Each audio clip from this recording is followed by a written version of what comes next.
어느덧 시간이 지나서 이제 로마서도 마지막 장이 되었네요. 한 장 한 장 할 때는 굉장히 더딘 것 같은데, 그래도 시간이 지남에 따라 가지고 꼬박꼬박 말씀을 볼 수 있게 돼서 좋습니다. 하루 아빠가 처음 어디서부터 시작했는지 잘 기억이 안 나는데 아마 마태복음부터 시작했는가? 마태복음, 누가복음, 사도행전, 로마서 이렇게 지나왔지. 그래.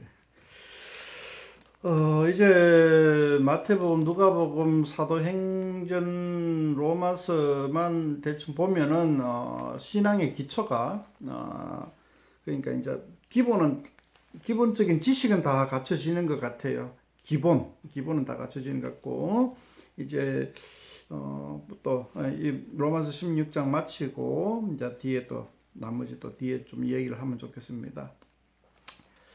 일단은 우리가 로마서 16장을 통해 가지고 좀 많이 우리가 좀 들여다봐야 할 중요한 것들이 있는데 언뜻 읽기에는 우리에게는 별로 큰 감흥이 없는 사람들 이름만 줄줄이 반복되어 나오는 듯한 그런 느낌을 받는 그런 장이기도 한데, 그러나 이런 사람 이름만 나오는 이런 것을 통하여서 우리가 굉장히 큰 것을 받아볼 수가 있어요. 우선은 조금 내용을 한번 살짝 들여다봅시다. 그리고 전체적으로 우리가 보면 좋겠는데요. 처음에 이제 그 갱그레아 교회 일꾼으로 있는 우리 자매 베베를 너에게 추천한다. 이 말은 무슨 말이냐면은 겐그레아 교회는 이제 고린도시의 그 동쪽에 있는 그 항구 도시죠. 그러니까 발칸 반도 동쪽에 있는 그런 항구 도시인데서 그런데 그 교회의 일꾼으로 있는 자매다. 그럼 일꾼이 무엇을 의미하는가 한번 생각해 볼 수가 있고, 여러 가지로 교회를 이제 섬기는 그런 그 교회의 집사님 정도로 그렇게 생각하면 좋겠고요. 이제 그 사람을 사도 바울이 로마 교회에 추천한다 하는 건 무슨 말이냐 하면은 아마 제 생각에 이 베베가 로마서 서신서를 들고 로마로 가지 않나 이렇게 한번 생각해 볼 수가 있습니다. 근데 갱그레 교회 일꾼으로 있는 사람이 어떻게 사도 바울 선교 일행을 따라가다가 또 로마로 파송받는지 거기에 대해서는 또 우리가 나름대로 또 추측을 해봐야 되겠죠. 자, 근데 이제 그리고 이제 나머지 뒤에 보면은 그 다음에 3절에 보면 브리스가와 아굴라, 이건 우리가 잘 알고 있는 사도행전에서 받는 사도행전에서 브리스길라와 아굴라라는 이름으로 나오죠. 여기서 브리스가와 아굴라라고 말하고 있는데 이분들도 굉장히 그 사도 바울의 그 선교 여행에 굉장히 밀착해서 함께 여행하던 사람이 이제 로마로 돌아가는 그런 어떤 사람들이고, 그 외에도 이제 많은 사람들이 문안하라는 대상으로 나오는데,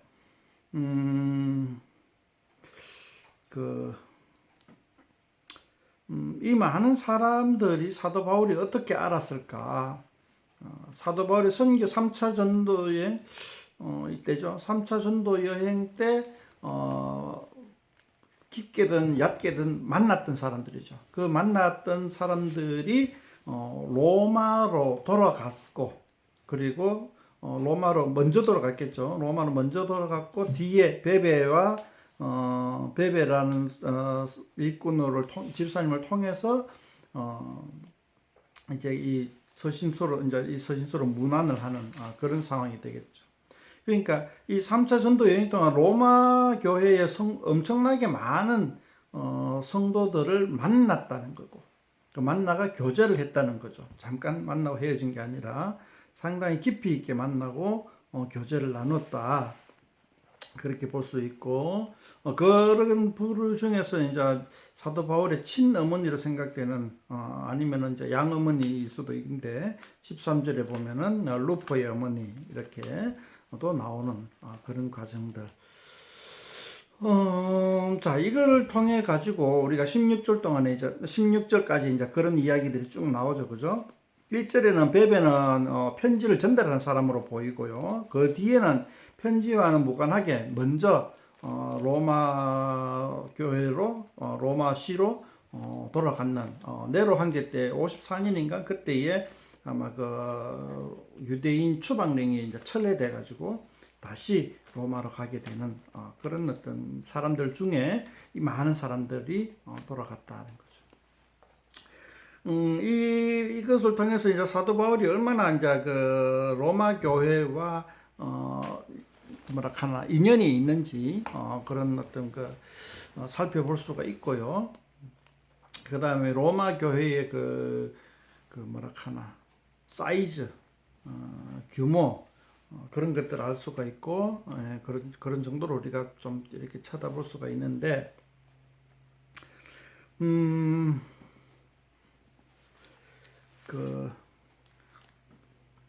자, 한번 이제 브리스가와 아굴라를 한번 잠깐 살펴보면은 제가 두서없이 얘기해 죄송합니다. 브리스가와 아굴라를 보면은 4절에 보면 이렇게 표현하고 있습니다. 그들은 내 목숨을 위하여 자기들의 목까지도 내놓으나 나쁜 아내를 이방인 모든 교회도 그들에게 감사합니다. 브리스길라와 아굴라가 이 교회에서 얼마나 큰 역할을 해왔는지 이 4절의 평가를 통해서도 우리가 알 수가 있죠. 그 다음에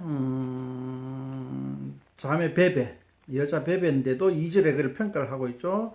그가 여러 사람과 나의 보호자가 되었다. 이 자매인데도 여러 사람과 나의 보호자가 되었다 하는 게 뭐냐면은 제가 볼 때에는 뭐라 할까 숙식 제공자 정도 될 거지 않을까 이래 싶어요. 그러니까 이제 그 뭐라 하나 이제 생활을 뒷받침해 줬다 이런 어떤 뜻이고 사도 바울뿐만 아니라 사도 바울 일행 전체를 다 돌봐줬던 사람인 것 같아요. 그러니까 엄청나게 이제 선교사 일행을 전체적으로 이제 그 생활을 책임져 줬다는 얘기죠. 그런 정도로 굉장히 굉장히 큰 일꾼이죠. 네, 그리고 이제 브리스길라 아굴라는 동력자들이만큼 뭐라 할까 그 선교 사역 자체에 목회 사역 자체에 같이 함께했던 그런 인물이고 그런 사람들이 이제 전부 이제 그 로마 교회로 모이게 되는 그런 어떤 놀라운 일들이 일어납니다. 지난번에 우리가 언제인지 모르지만 옛날에 로마서 중간에 이야기 이제 로마 교회 성도들의 어떤 그 생활상에 대해서 잠깐 이야기를 한 것 같은데 로마에 있는 유대인들은 과연 어떤 연고를 해서 로마로시로 들어갔을까? 뭐 몇 사람은 뭐 그 사람들이 이제 노예로 잡혀갔다. 뭐 이렇게 이제 이야기하는 사람도 있는데 제 생각에는 노예로 잡혀간 사람이라기보다는 무역업을 하는 사람들이다 이렇게 한번 생각해 보고 싶습니다. 지금 보면은 그 로마에서 쫓겨났다가 다시 되돌아가는 사람들 이 사람들이 보면은 만약에 노예였다면은 다시 되돌아갈 이유가 뭐 그렇게 뭐 자발적으로 되돌아갈 이유도 없고 그렇게 뭐 노예니까 강제로 되돌아가는 그리고 자유인처럼 아닌 그런 강제된 그런 느낌을 전혀 받지 못하는 인물들이에요 다들. 나름대로 브리스길라 아굴라처럼 자기의 직업을 가지고 여러 가지로 활동을 하던 그런 인물들로 보이는 거죠. 그러니까 제가 볼 때는 무역업을 하는 사람들이다. 유대인들이 이제 무역업을 어떻게 하느냐. 그러니까 이제 유대인들은 이제 전형적으로 어디에 있든지 1년에 3번 예루살렘 성전을 방문해야 되는 거죠.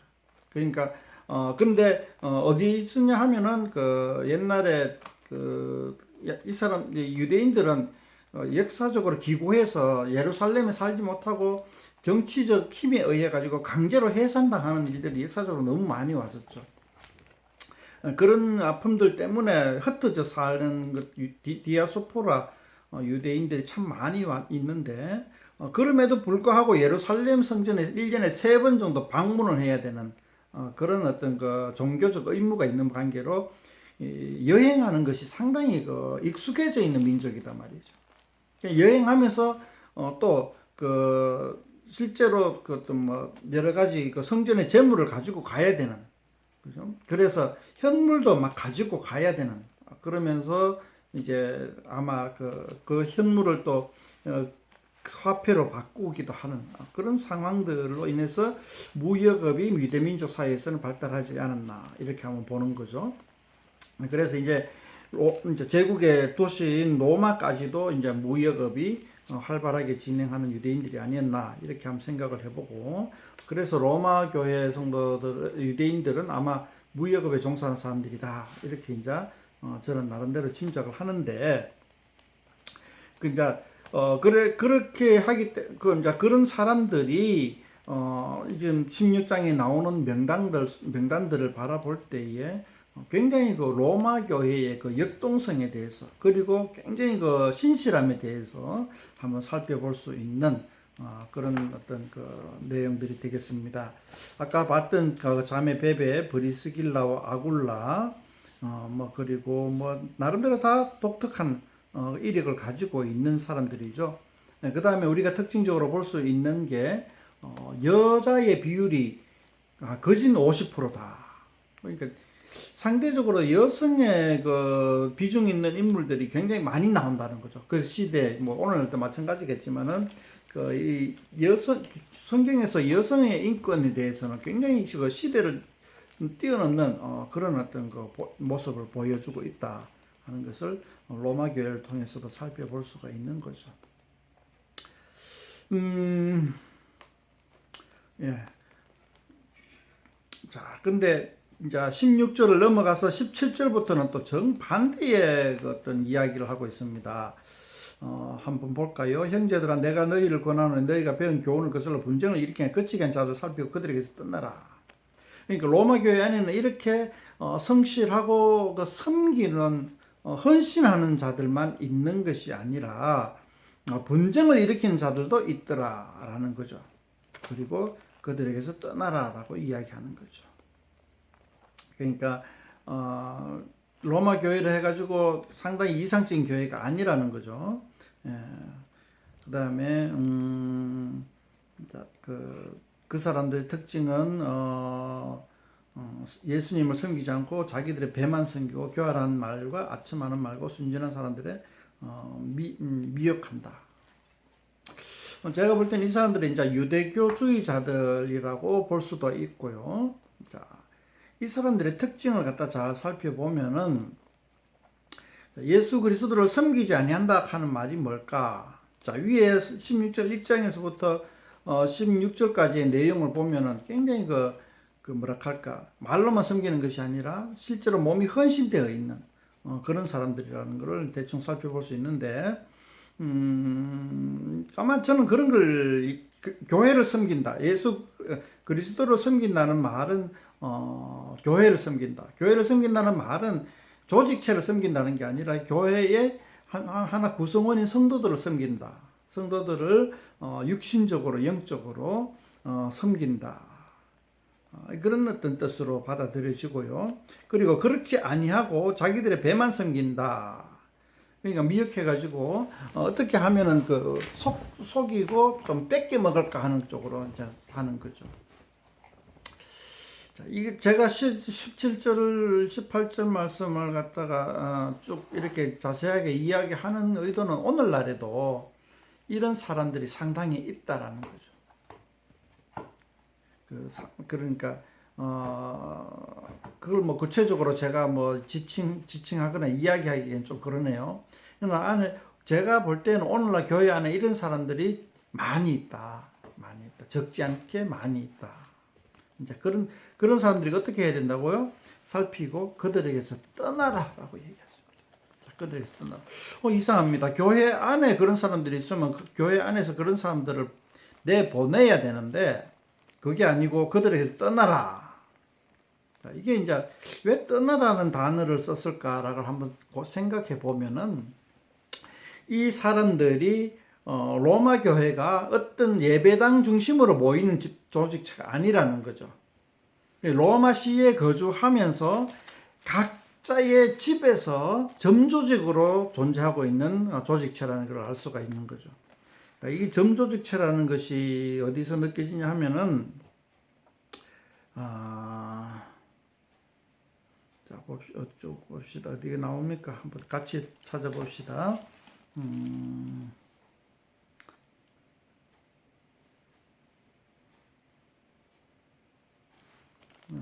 잘 찾기가 힘드네요.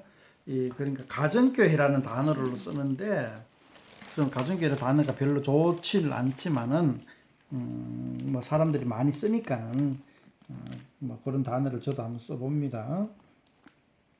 그러니까 오늘날처럼 그렇게 예배당 지어놓고 거기에 사람들이 다 모여가지고 같이 뭐 주일날 예배드리고 그런 모습들이 아니라는 거죠. 그런 모습이 아니고, 5절에 보면 이렇게 나와 있습니다. 또 저의 집에 있는 교회에도 문안하라. 그러니까 이제 각자의 집이 예배 처소가 되는 겁니다. 각자의 집이 예배 처소가 되는데, 이제 주로 인기 있는 집들이 있죠. 헌신되어 있고 모이기에 적절한 그런 그 건물을 가지고 있는 집에 사람들이 모이는 겁니다. 그러니까 따로 예배만 전문적으로 하는 건물이 있는 것이 아니고 일반 가정집에 사람들이 모여서 예배를 드리는 겁니다. 근데 이제 이런 그 5절에 있는 이런 저희 집에 있는 교회도 문안하라 하는 저희 집에 있는 교회, 이것이 요 5절에만 있는 것이 아니고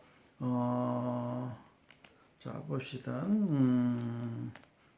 또 다른 데도 나올 겁니다. 잠깐 잘 좀 찾지 못하겠는데, 네, 하여튼 그런 식으로 자, 이제 그렇게 이제 합니다. 그래서 이제 그렇게 점조직으로 있으면은 이런 약간 분쟁을 일으키는 자기 배만 불리는 사람들도 하나의 점조직체의 한 존재로 있을 겁니다. 그러니까 그런 점조직체는 가까이 가지 말라는 얘기입니다. 그래서 이제 떠나라는 말을 쓰는 거죠. 오늘날에는 뭐 큰 교회에서 집단으로 모여가 있으니까 그것이 힘들지 않느냐라고 이야기할 수도 있는데, 제가 볼 때는 그렇습니다. 말을 좀 조심스럽게 해야 되는데, 그 교회 자체가, 전체 조직체가 분쟁을 일으키고 그치게 하는 그런 존재일 수도 있다라는 거죠. 그럴 때는 그런 교회를 과감하게 떠날 수 있는 마음의 준비가 되어야 된다, 이런 얘기를 하고 싶습니다. 자, 그리고 이제 17절에서 20절까지는 이제 교회의 아픈 부분들을 이야기했다면은 21절부터 또 이제 27절까지는 어떤 사람 이름이 역시 나오는데, 어떤 사람이냐 하면은 이 사람들은 계속해서 사도 바울과 함께 동행하는 자들입니다. 저 앞에 자매 베베는 사도 바울 일행에서 떨어져 나와서 로마로 가는 사람이고, 그 2절부터 16절까지는 이미 로마에 가 있는 사람들, 사도 바울과 지내다가 이미 로마에 가 있는 사람들이고, 21절부터는 계속해서 사도 바울과 같이 동행하는 사람들입니다. 동행하면서 로마 교회에다가 인사를 하는 거죠. 이미 이 사람들도 지금 앞에 1절에서 나왔던 명단들과 같이 안면이 있고 성도의 교제를 나누었던 사람들이니까 그런 겁니다. 자, 21절부터 보면은 디모데가 나오고요, 누기오와 야손과 소시바도 나오고, 더디오도 나오고, 온 교회를 돌봐주는 가이오도 나오고, 에라스도와 형제 구아도도 나오고, 이런 사람들이 이제 사도 바울과 함께 동역하는 그런 사람들이고, 로마 교회로 로마시로 돌아가는 성도들과 함께 함께 같은 교제권 안에 있었던 사람들이죠. 자, 그리고 22절에 드디어는 편지를 대필하는 사람. 그러니까 이제 그 당시에 이제 로마서를 쓰는 편지를 쓰던 분위기가 나오죠. 이제 우리가 보통 그 네로 황제의 그 참목적인 시인이 누구죠? 그 시인 이제 네로가 막 읊으면은 옆에서 받아 적기를 해주고, 이제 그런 게 당시에 지필 문화였죠. 그러니까 자기가 생각하면서 집필하는 것이 아니라 생각하는 사람은 그냥 편안히 누가 눈 감고 아마 했을 거라고 생각이 되어지는데, 그러면은 이제 머릿속에 온만 생각들이 다 떠오르잖아요. 그런 생각들이 떠오르는 거를 옆에서 누군가가 써주는 거죠. 왜 요즘 사람들도 그런 현상들이 일어나는 게, 컴퓨터 앞 누웠을 때 눈 감았을 때는 막 생각이 나다가 컴퓨터 앞에 앉아가지고 타자를 딱 치려고 하면은 아무 생각이 안 나는 그런 현상들 때문에 생각들이 흐트러지는. 그래서 아마 이 시대에도 좀 지필 문화가 대피라는 사람이 옆에서 항상 있어가지고 생각하는 사람은 생각하고 옆에서 이제 생각한 결과들을 갖다가 적어주는 그런 대필 문화가 있었다.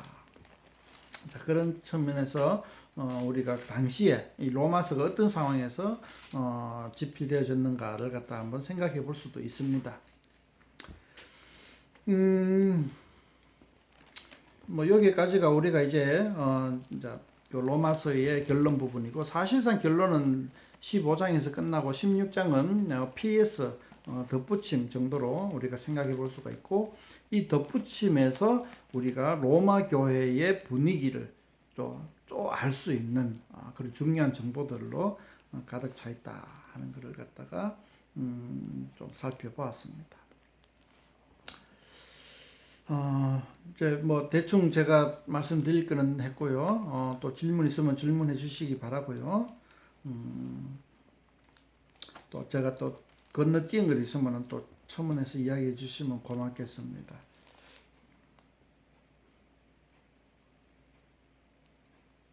특별한 건 없는 것 같아요. 네, 뭐 특별한 거는 뭐 항상 네. 그러니까 이 브리스길라와 아굴라가 생각보다 굉장히 큰 그 비중 있는 인물이었다 하는 거고, 그 다음에 또 저기 보면 이방인의 교회가 어디가 나오죠? 단어가 제가 까먹은 이야기를 했는데 이방인의 교회가 어디 나와요? 4절에 브리스길라와 아굴라들이 자기들의 목까지도 내놨니 나뿐만 아니라 이방인의 모든 교회도 그들의 감사하느라. 이방인의 모든 교회. 그러니까 이제 브리스길라와 아굴라와 사도 바울이 동력해가지고 관계가 이제 터키 남쪽 지방, 지금의 튀르키예 남쪽 지방에 있는 소아시아 교회에서 아마 많이 활동을 한 것으로 알고 있는데, 에베소 교회 특히 뭐 이런 데인데, 그걸 갖다가 이방인의 교회라고 지칭을 합니다. 그러니까 이방인의 교회라고 지칭한 게 상당히 좀 인상적이고요. 대부분 그 교회들이 유대인 중심이었죠. 유대인 중심인데 이방인의 교회 하는 거 이방인들이 중심이 된다는 거죠. 이방인들이 중심. 사도 바울이 처음 이제 복음을 전할 때는 회당 중심으로, 유대인의 회당 중심을 하고, 유대인의 회당에서 몇몇 유대인들과 함께 이방인들이 이제 수적으로 우세하게 이제 들어와 가지고 한 교회를 형성하게 되는데, 그럼에도 불구하고 유대인들이 배경 지식이 있기 때문에 유대인들이 교회의 중심과 핵이 될 수밖에 없는 상황인데도 불구하고 이방인의 교회다라고 이야기를 합니다. 그러니까 여기에서 좀 생각해 볼 수 있는 거는 유대인들이 지식적으로 중심이 되는 거예요. 유대인들이 지식적으로 중심이 되고, 유대인들이 선생이 되고 교사가 돼요. 디모데 같은 목회 여자의 역할을 하는 사람들도 유대인이에요. 그죠? 디모데는 자기 아빠가 헬라인이긴 하지만은 엄마가 유대인이라 가지고 유대적 색깔이 굉장히 진한 사람이죠. 그럼에도 불구하고, 그러니까 지도자들이 유대인임에도 불구하고 이방인의 교회다. 수적으로 우선. 그러니까 섬기는 자들의 교회의 그 색깔을 정체성을 부여하는 것이 아니라 그 주류, 그러니까 이제 비중을 많이 차지하는 사람들 중심으로 교회의 이름이 붙는다라는 것에 대해서 우리가 한번 생각해 보면 좋겠다는 거죠. 우리는 보통은 그 리더격인데 따라서 이제 성격을 부여하고 이름을 부여하잖아요.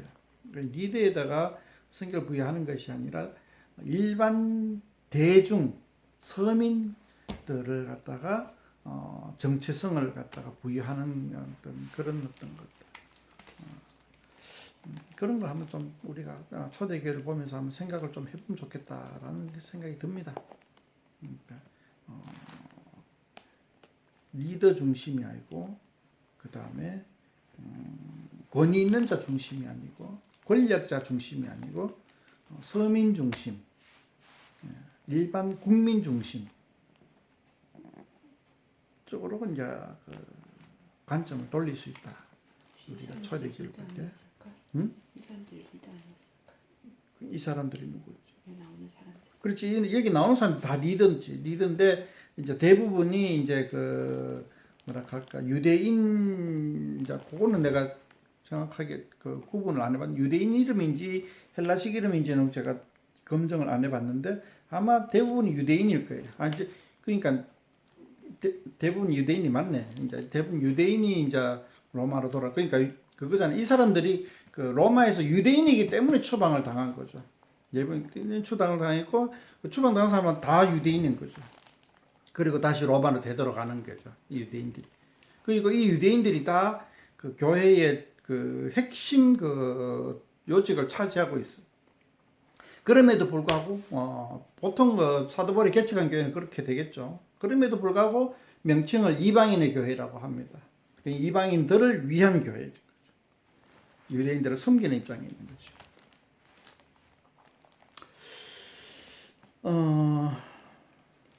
뭐 이런 것들이 늘 저는 이제 속으로 계속 고민하는 게 그겁니다. 제가 지금 이렇게 하고 있는 게 우리한테 과연 무슨 의미가 있는가를 늘 반성이라기보다는 되곱씹어 보는 거죠. 과연 성경을 이렇게 읽는 것이 우리 일상생활하고 뭔 상관이 있는가? 저는 분명히 확신을 합니다만은 성경을 알아야 되고 읽어야 되고 성경에서 성경에 나타나 있는 사상과 배경이 우리 삶 속에 체득이 되어야 된다고 생각을 합니다만은 그런 저의 생각들을 어떻게 이야기를 할까? 남들에게 어떻게 이야기를 할까? 어떻게 설득을 할까에 대해서 많이 고민하는 거죠. 생각근데 돌이켜 보니까 대부분의 사람, 거의 모든 사람이 성경에서 나오는 삶의 방식, 사상 이런 것에 대해서 관심이 없는 거예요. 교회에 다니는 사람이나 안 다니는 사람은 말할 것도 없고 교회 다니는 사람도 그렇다는 거죠. 그냥 성경은 그냥 저 멀리 그냥 저 뭐야 액자 속에 들어있는 사진과 같은 역할을 할 뿐인 거예요. 그게 아니라 이걸 갖다가 곱씹어 먹고 우리의 삶 속에 녹여 있어야 되는데 이 여기 나오는 모든 생각들과 사상, 철학, 세계관들이 우리의 삶 속에 녹아 있어야 되는데 그러자면 우리가 성경을 굉장히 사랑하고 깊이 탐독을 해야 되는데 그게 과연 오늘 우리의 사람들이 어떻게 가능한가? 그게 좀 고민이죠. 그래서 그냥 현실적으로 주일에 이렇게 한 장씩 성경에 대해서 읽어가는 것만 해도 굉장히 큰 도움이 될 거다. 그런 측면에서 이렇게 하는 거죠.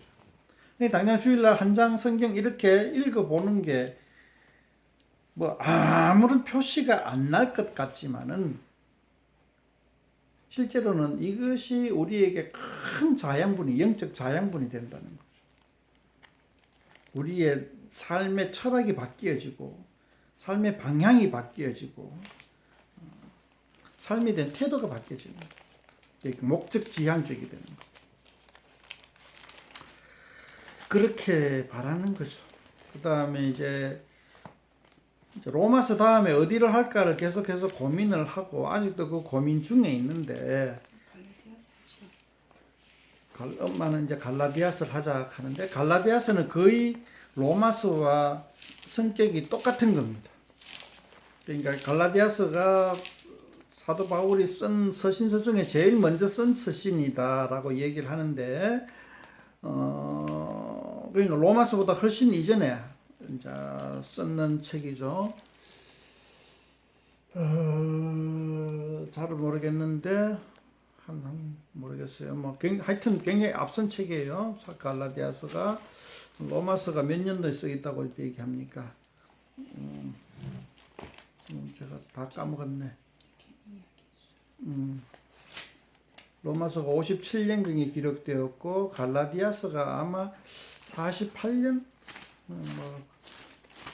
그 정도인데 제가 볼 때는 갈라디아서나 로마서나 좀 우리가 얻을 수 있는 신앙의 영적 자양분이 비슷한 성격인 것 같아요.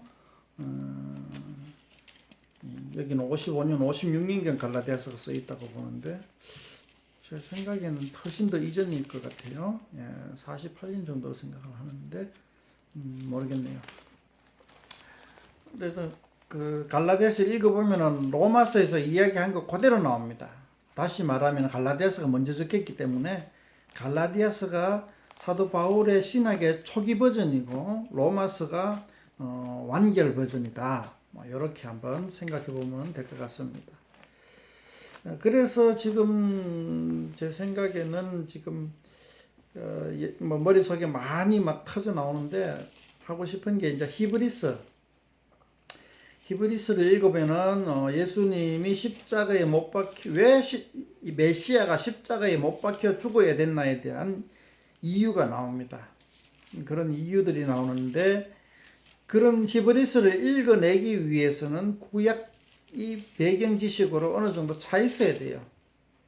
그래서 생각에 구약으로 넘어가야겠다라는 생각이 지금 좀 듭니다.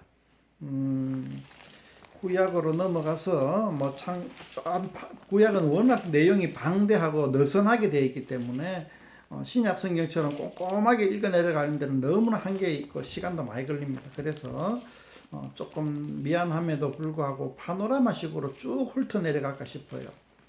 필요한 것만. 그래서 일단은 모세오경, 창세기, 출애굽기, 레위기, 민수기, 신명기까지를 한번 빠르게 먼저 훑고